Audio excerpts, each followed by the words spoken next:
pessoal, então agora iniciando a segunda parte do nosso Evangelho, o estudo da Roda da Vida, ainda dando continuidade ao capítulo que a gente vem estudando nas últimas 3 semanas, do livro aqui do Lama, capítulo cujo título é uma expressão tibetana chamada Emarro, né? Eu não sei se todos estavam aqui quando a gente começou esse capítulo. Lembram-se do conceito, né? Porque Emarro é uma expressão tibetana que na verdade é uma exclamação. É como se a pessoa dissesse assim, Emarro, né? Ou seja, é uma expressão de encantamento, de maravilhamento diante de algo muito grandioso, né? Algo que você contempla e que te encanta, te maravilha, né? Então é como se fosse assim, nossa, que maravilha, né? Que extraordinário, né? Que sublime. É isso que essa expressão representa. No caso do título desse capítulo, o Lama escolheu essa expressão porque ele está falando aqui sobre a maravilha que é quando a gente consegue desvendar os escaninhos mais sutis da nossa mente, né? Quando a gente começa a penetrar mais profundamente na nossa mente e descobrir que lá no mais fundo dela reside um potencial de liberdade e de luminosidade infinito, né? Amplo, aberto, que pode lidar com qualquer situação de maneira lúcida e sábia. Então isso é extraordinário, né? E essa expressão, nesse caso desse capítulo, significa exatamente isso, né? Que maravilha que é nós termos à nossa disposição um potencial de abertura e de liberdade tão vasto, né? Infinitamente vasto, capaz de lidar com qualquer situação que surja com equanimidade, com compaixão, com equilíbrio e com amor, né? E na continuidade desse capítulo, quando nós terminamos na semana passada, a gente parou num trechinho onde o Buda, só para pegarmos a sequência, né? Onde o Buda está dando uma lição para o seu discípulo, um dos seus discípulos mais próximos, que chamava-se Ananda, né? Então o Buda pega um sininho, é uma passagem muito conhecida, não sei se vocês conhecem, mas o Buda pega um sininho e bate no sino e pergunta, Ananda, ouves? Aí Ananda, sim, mestre, eu ouço. Aí, num outro momento, num segundo momento, ele não bate no sino e pergunta para Ananda, Ananda, ouves? E Ananda disse, não ouço. E ele repete essa pergunta várias vezes, né? E de uma das vezes, quando Ananda diz que o Buda não bate no sino e Ananda diz assim, não ouço, o Buda diz assim, como pode dizer coisas tão estúpidas, Ananda? Aí o Ananda fica um pouco assim, né? Ele sabe que ele convive com o Buda, sabe que o Buda é uma mente desperta, né? Então ele fala, tem alguma pegadinha aqui, né? Tem alguma coisa que eu não estou percebendo. Mas ele, humildemente, ele diz assim, quando o sino toca, ouvimos. Quando o sino não toca, não ouvimos. Não é assim? Mas já bem desconfiado que não era bem assim, né? E aí, no desenvolvimento do ensinamento, o Buda vai explicar para ele que tanto quando o sino toca, quanto quando o sino não toca, nós estamos ouvindo, porque a nossa capacidade auditiva está presente ali para dizer que não tem som, né? Então, foi uma forma de o Buda introduzir o seu discípulo ao treinamento da habilidade de escutar o silêncio, que é uma coisa que nós temos muita dificuldade, né? A gente acha que o silêncio é uma ausência, né? É a falta de algo, mas na verdade, se a gente for inclusive raciocinar em termos cristãos, o que o cristianismo nos diz? Que Deus é onipresente, né? E que Deus é uma voz que fala a todo momento, né? Então por que nós não escutamos essa voz? Porque nós não criamos a capacidade de ouvir o silêncio, né? Na própria tradição tibetana tem um texto, inclusive, que se chama A Voz do Silêncio, um texto de 6 páginas mais ou menos, que todo ele fala sobre isso, né? Sobre um treinamento para a gente aprender a ouvir essa voz que fala no silêncio, que é uma voz refinada. Então ela, para ser escutada, ela não pode ter barulho, não pode ter agitação, né? E aí não é só o barulho externo, né? Não é só o barulho verbalizado por nossa boca, é também o barulho interno, é também a agitação interna, a ansiedade, as preocupações, né? E todas essas coisas que estão sempre presentes no nosso interior e fazendo com que a nossa mente fique confusa e sem visão, né? Sem uma visão clara das coisas, né? Então foi nesse ponto que nós paramos na semana passada. E aí na continuidade aqui, o Lama, falando inclusive sobre essa passagem, ele vai dizer assim: o Buda usa a capacidade auditiva para exemplificar a natureza incessante da mente. O que quer dizer isso? Que nós temos a tendência a achar que a nossa mente são os nossos pensamentos ou as nossas emoções, né? Então a gente tende a pensar assim: quando não tem pensamento e quando não tem emoção, a mente é como se ela não existisse. Mas na verdade não é assim, né? A mente, ela é justamente o espaço onde surgem os pensamentos. Para a gente fazer uma analogia, a gente ter uma melhor compreensão, nós poderíamos falar, por exemplo, sobre essa sala, né? Essa sala onde nós estamos agora refletindo sobre os ensinamentos espirituais. Nós temos aqui, ó, temos uma mesa, temos um móvel, temos quadros, temos lustre, temos nós mesmos que estamos aqui, né, sentados, cadeiras, etc, né? E se a gente tirasse todas essas coisas daqui e nós também saíssemos daqui, a sala continuaria. Não é isso? A sala permaneceria. Então, a natureza essencial da nossa mente é como o espaço que compõe essa sala. Ele é esse espaço onde surgem os pensamentos, né? Então, os pensamentos, na verdade, eles não são a nossa mente. Eles são apenas algo que aparece, que surge, que brota na mente, né? E esse espaço é justamente o que há de mais sutil na nossa mente. É o que há de mais sublime, é o que há de mais elevado, né? E da mesma forma como esse espaço aqui da sala, vocês percebem, né? A gente tira as coisas daqui e a sala continua sala. E a gente coloca as coisas aqui e esse espaço está presente. Ele continua presente. Agora vamos imaginar uma seguinte situação: que a gente enchesse essa sala de caixas até o teto. A gente não conseguiria mais ver nem o espaço da sala, a gente não veria nem mais a sala, a gente não perceberia mais nem a sala. A nossa mente ignorante funciona assim, numa enxurrada de pensamentos, que é como uma sala entulhada, e você não vê mais que ali tem um espaço sereno, vazio, tranquilo, né? Onde surgem os pensamentos e onde eles também desaparecem, né? Uma outra metáfora que a gente poderia fazer também seria de um lago, né? Que de vez em quando, quando agitado, surgem ondas, né? Mas o lago não são as ondas. Quando as ondas param, a gente consegue ver o lago de novo, né? Então essa é a natureza essencial da nossa mente. E o Lama continua: se há pensamentos, ideias, imagens, temos a sensação de haver a mente.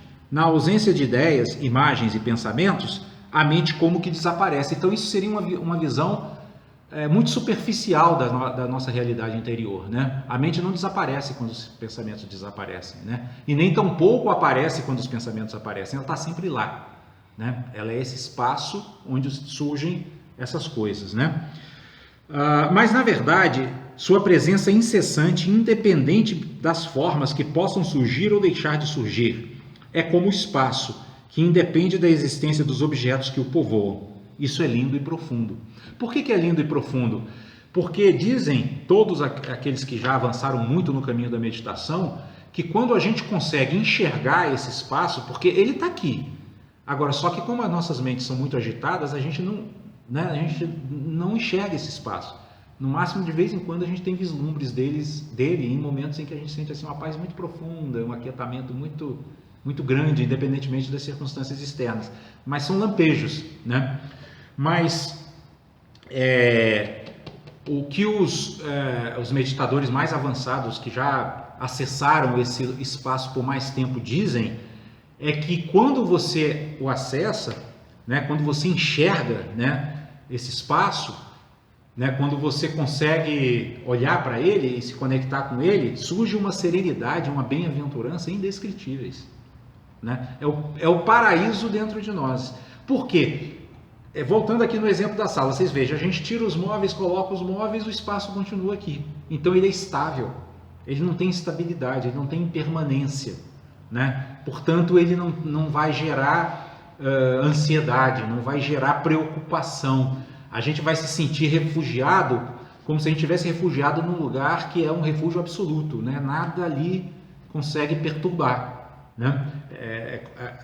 Essa ideia do espaço ela é muito boa por causa disso, né? Porque o espaço, independentemente do que surja nele, né? Independentemente dele estar entulhado, ele está lá, do mesmo jeito.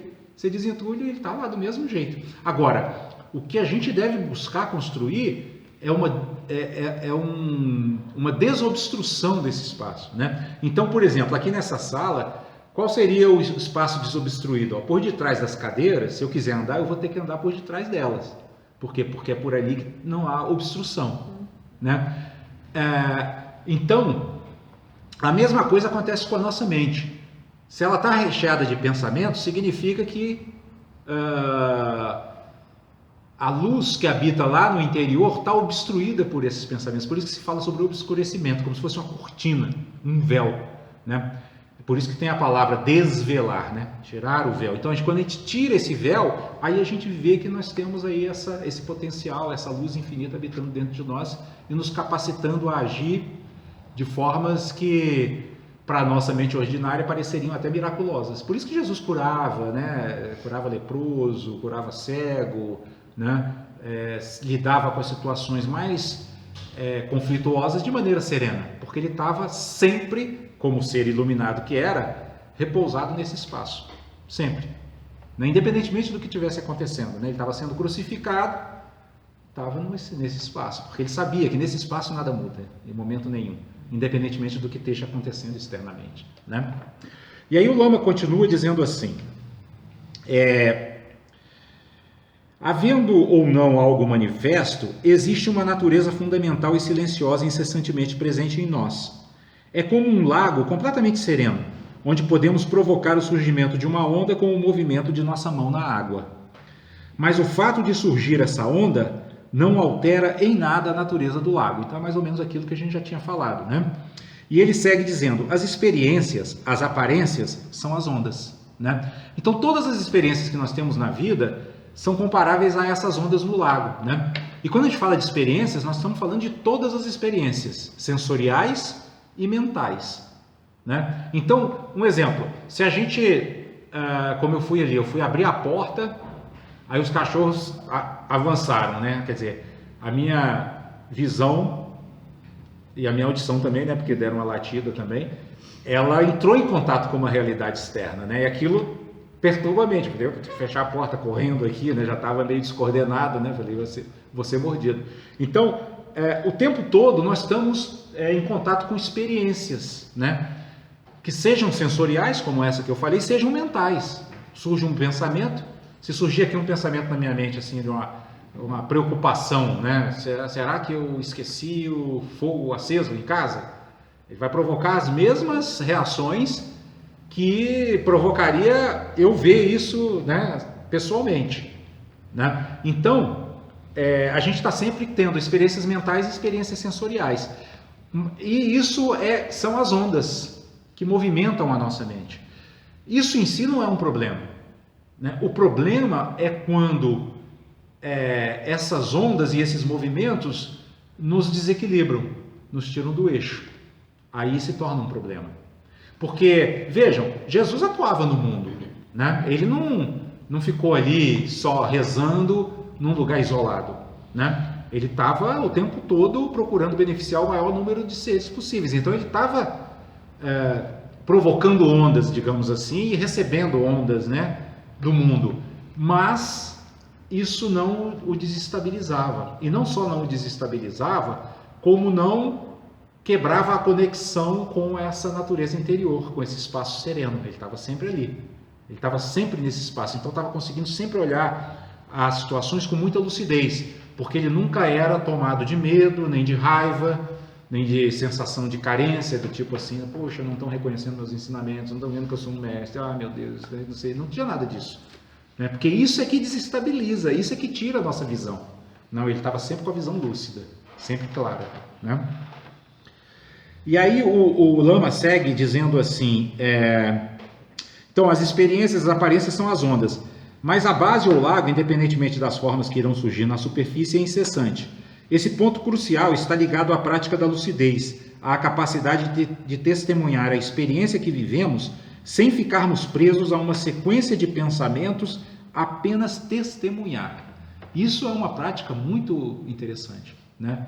A gente ter essa capacidade de não ser responsivo.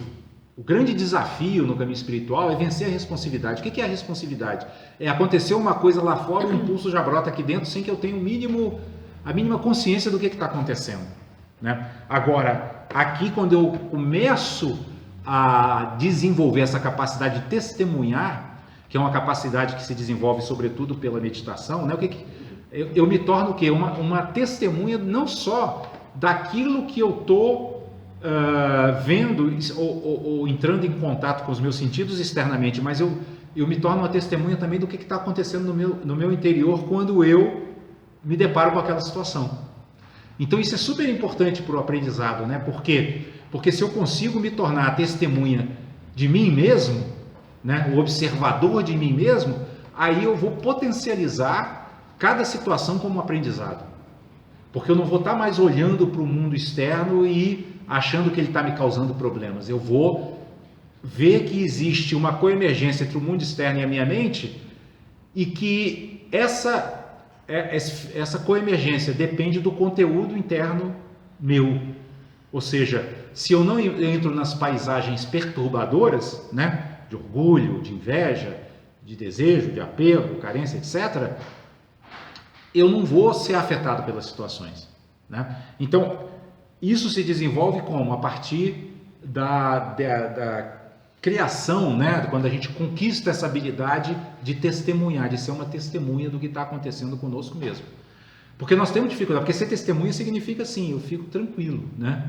Sereno, vendo que, e lúcido, e sobretudo lúcido, né? Vendo que, embora as coisas estejam acontecendo lá fora, aqui dentro também está acontecendo coisas que estão dando significado a essas coisas lá fora. E eu tenho essa liberdade de reajustar o meu interior, né? de reequilibrar o meu interior para que os fatos se desenrolem de uma maneira mais benéfica para mim e para todos os que estejam envolvidos na situação, né?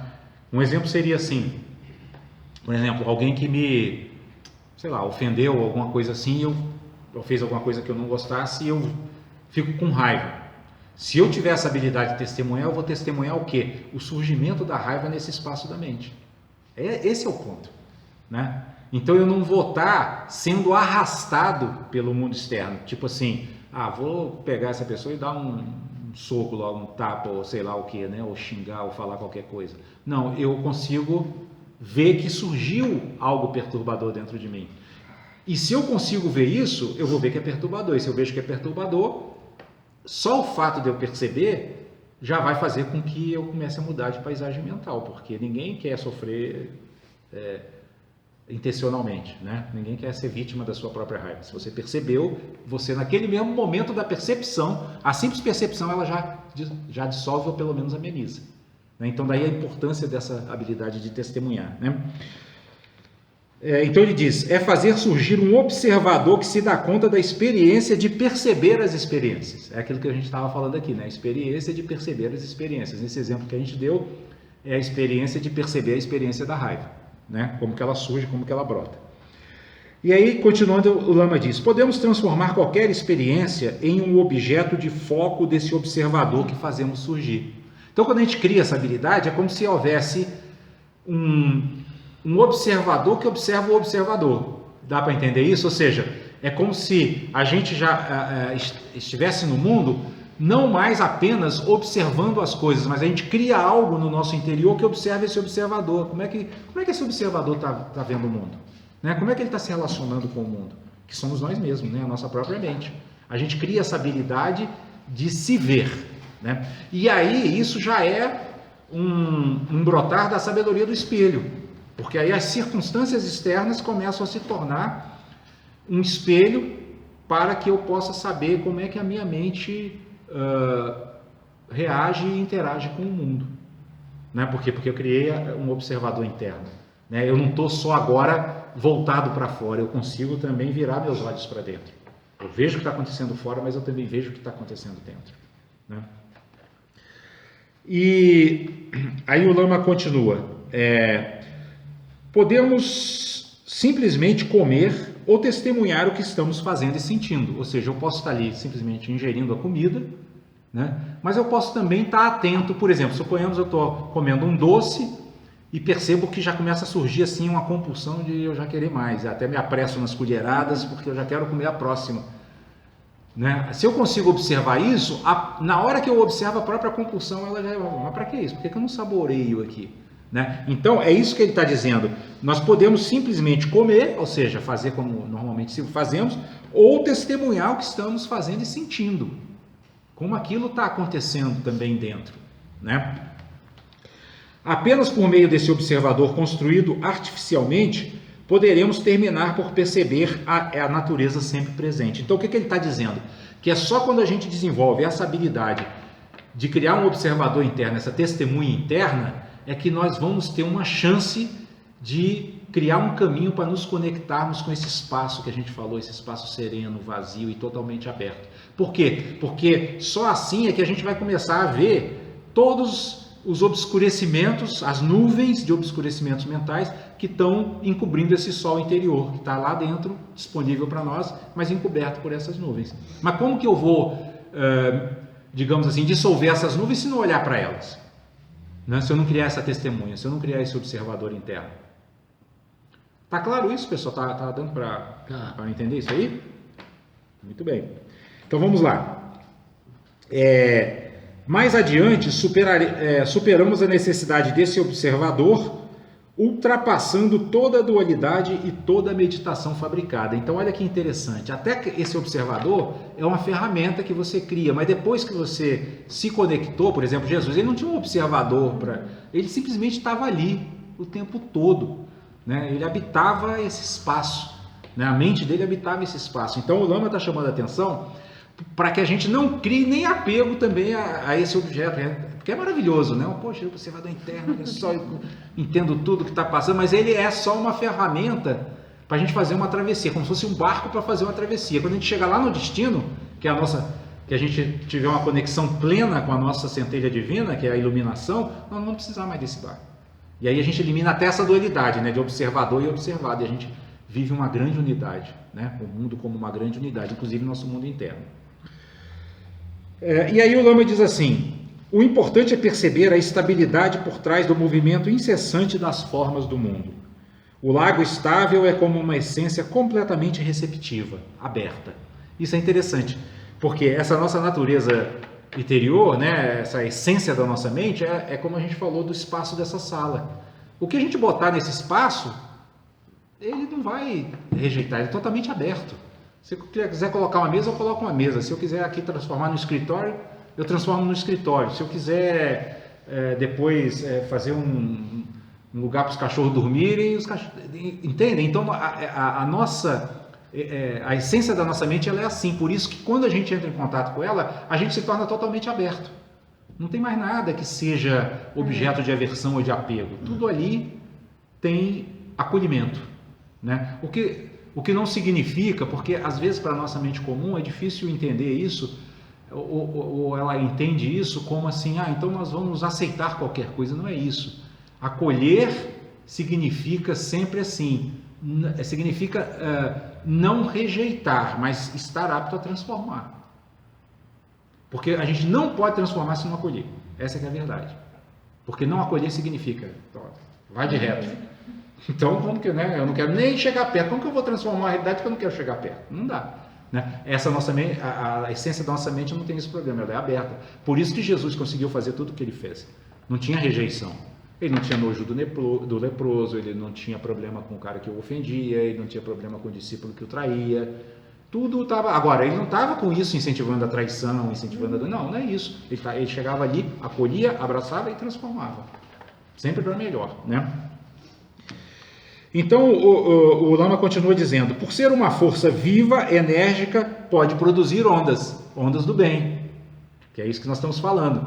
Não é uma natureza passiva, ela é aberta, mas ela é viva, né? Ela é uma luz. Então a simples presença dela já elimina as sombras, sem que ela precise fazer esforço algum, porque já é uma luz, né?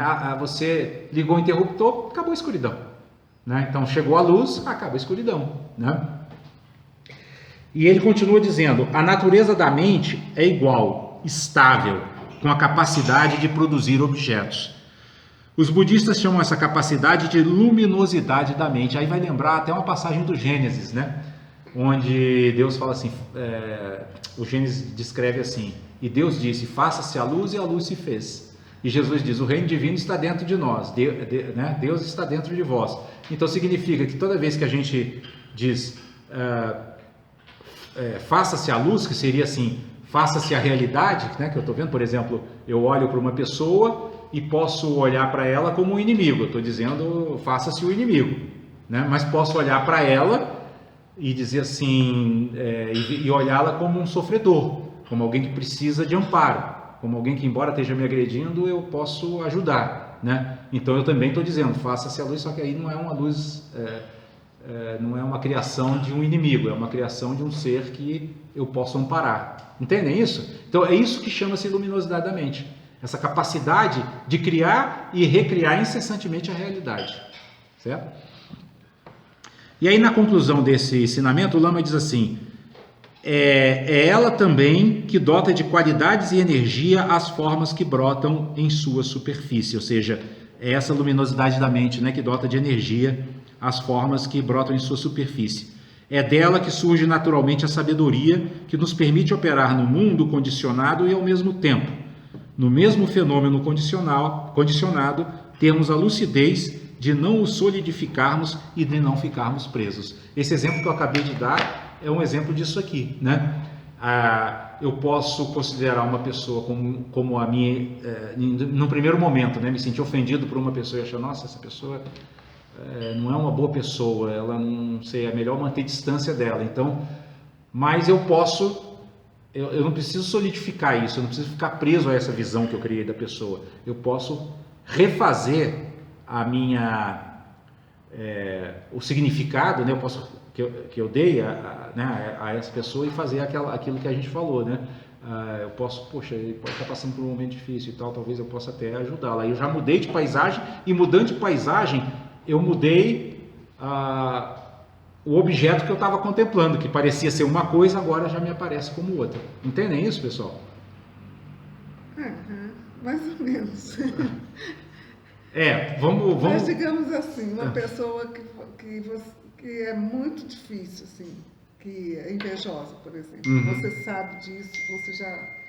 é difícil você não ver ela como uma pessoa assim, né? Na verdade, isso aqui não significa a gente não ver a pessoa como invejosa. Na verdade, aqui o que a gente está falando assim, é que é sobre a liberdade que nós temos da forma que nós vamos escolher para nos relacionarmos com esse tipo de atitude. Uhum. Né? Então, no caso aqui, o mais importante é verificar o seguinte: eu posso deixar que a inveja dessa pessoa me perturbe, ou posso me manter estável. É isso que nós estamos dizendo, é essa mudança, né? Porque no primeiro momento, seja inveja, seja raiva, seja qualquer outra, né, ofensa, qualquer coisa, aquilo nos perturba. Nós temos, né, nós temos essa tendência, né, a se deixar afetar, né, pelas coisas que vêm de fora, né? O que nós estamos falando aqui é que a gente pode mudar isso, o que não significa não dizer, não, essa pessoa não é uma pessoa mal educada, essa pessoa não é uma pessoa invejosa. Não, isso seria falta de lucidez. Uhum. Né? Mas é que a lucidez, ela inclui observar a nós mesmos, né? Essa perspectiva que nós temos de nos mantermos lúcidos diante de Deus, não deixar que aquilo te perturbe, porque se perturbar, nesse exemplo do lago, significa o quê? É como mexer lá no fundo do lago, aí surge toda uma lama, e aí vira tudo uma confusão. Seu invejoso, não quero... Não, mesmo que você não fale, mas... Exatamente, eu ia dizer isso, mesmo que você não fale, Mas dentro você fala, pô, É. esse cara, né? Eu tenho que manter uma distância, sei lá, aquilo te incomoda, Incomoda. aquilo te perturba interiormente. Então, é nesse sentido que nós estamos falando. Nós temos essa possibilidade de que Não aquilo se não nos incomodar. perturbe, de não se. Exatamente. De nos mantermos lúcidos diante daquela situação. E manter lúcido significa uma conexão maior com a compaixão, né? Com tipo assim, não, a pessoa está. Não é que você vai ficar com pena ou que vai. Porque às vezes não vai adiantar naquele momento se a gente não tem nem como resolver o problema da pessoa, né? Ou que a gente não vai tomar os cuidados também para que aquela pessoa não nos prejudique, porque isso também não é inteligente. Né? E lucidez pressupõe sabedoria, né? Mas seria mais essa questão de manter o equilíbrio e fazer o melhor. O que de melhor eu posso fazer? Para mim e para o outro, né? Também não olhar para o outro como um inimigo, né? É uma pessoa com um problema, como nós temos também, os nossos problemas, né? Mas a ideia é que ela não nos cause problema, mesmo sendo um problema. Né? É nesse sentido. Assim. Entendeu? Porque na hora que você falou ali, eu entendi que a gente teria que olhar para a pessoa e não ver aquilo. Aí é impossível. Não, porque não ver significa cegueira, né? E lucidez é o contrário de cegueira, né? Pelo contrário, né? A gente está justamente trabalhando no caminho espiritual para superar a cegueira que é representada pela ignorância.